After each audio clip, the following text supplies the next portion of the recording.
भाई या तो पिस्तौल फायर सही है।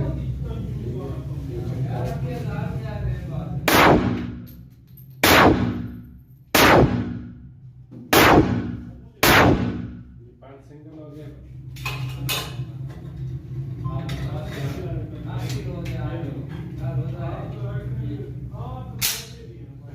फाइनल